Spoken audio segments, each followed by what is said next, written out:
Um, I'd like to talk about how you get away with working with attorneys without doing face-to-face Zoom sessions. And I'm sure a lot of our listeners would love to hear this as well. So just kind of talk me through this, meetingless agency philosophy that you have. Well, certainly, like I said, part of it is choosing people who are busy, who don't want the meetings in the first place. And in every niche, the movers and shakers are generally like time poor. And so the more you can position it as a benefit, that like certainly helps. But a big part of it is, when I was working with Travis, one of the things he said to me, this actually came out of a function of, I had my first little girl. We were still living in Germany back then. And as part of being like getting a German green card, which I was going through, I had to go to school. And so it was a really weird predicament for me because for the first time in my life, I suddenly have like a 9-to-5 commitment for the first time in like a decade and a half. And I like have a real schedule. I can't leave till like the bell rings. And then I would go home and I would have, calls, right? Like, whatever you want to call them, sales calls, discovery calls, whatever.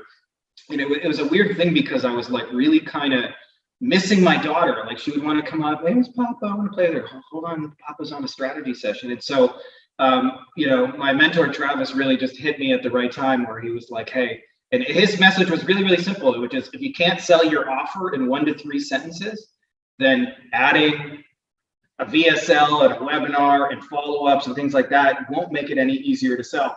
And so part of why we came up with the first date is if you're proposing, metaphorically, hey, let's get married for 12 months, which I used to propose with SEO, and let's have this long commitment, then usually they're going to ask for references and they're going to ask for a proposal and they're going to take some time and think about it. And they may even shop around, even though, they tell us they're not shopping around, they're going to shop around.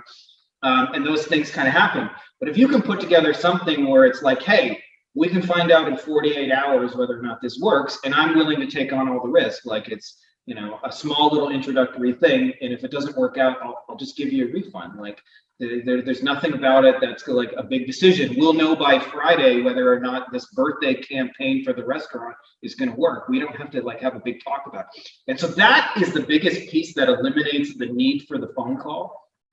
The other thing we're doing is we're setting these little 5-minute Loom videos, and there is a structure to them that works really, really well. And I would say the opening piece is the most important part. And I was listening to this guy who's the #1 guy selling hurricane-proof windows in Florida. And he worked at this company that was all over the state, and they sold these hurricane-proof windows. And he was like outselling #2 and 3 and 4 and 5 combined. He was just orders of magnitude past everybody in the company. And they had their big annual conference, and they were trying to figure out how he was doing it. And so everybody's expecting, like, what's your sales technique? What's your closing line? What's your opener? And he said, I grab a window, I grab a hammer, and I go, wham! And I go, see, hurricane-proof windows. And like 70–80% of the sales made in about 5 seconds. And so I've got a concept that I call the dramatic demonstration.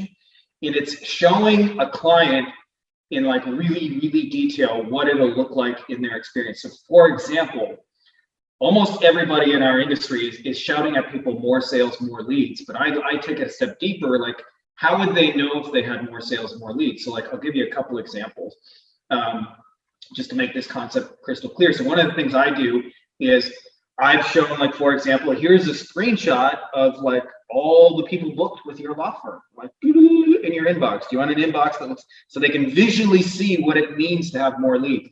We also like have a guy at our mastermind who's doing this for e-commerce stores. And so I said, like, well, how does an e-commerce store know when they get more business? And he said, well, they get a little notification in their Shopify app on their phone, and it goes cha-ching, cha-ching, cha-ching. I'm like, so instead of just generically saying more leads, show them the Shopify app, create a little animation and go cha-ching, cha-ching, cha-ching, cha-ching 10 times, right? And show it to them what that looks like in their actual experience. And when you do that, like, it doesn't entirely make the sale in one single leap and bound, but it like in a matter of seconds gets them really, really curious. So as much as possible is like we try and visually show what it looks like in their experience. And there's really 3 things you can ever show in a demonstration. You can either show the problem the client has, or I should say the symptom, because they never understand their deeper problem. You can show what your result looks like, or you can show them side by side if you can do that. And sometimes it's so we have a guy who works with dentists, and like one of the things that the dentists say is, is, well, I bought this like $10,000-$20,000 really pretty looking website where everybody's smiling in these stock photos, but at the end of the day, the hygienist chair is empty. And so he could summarize his problem in 4 sentences or 4 words: the chair is empty.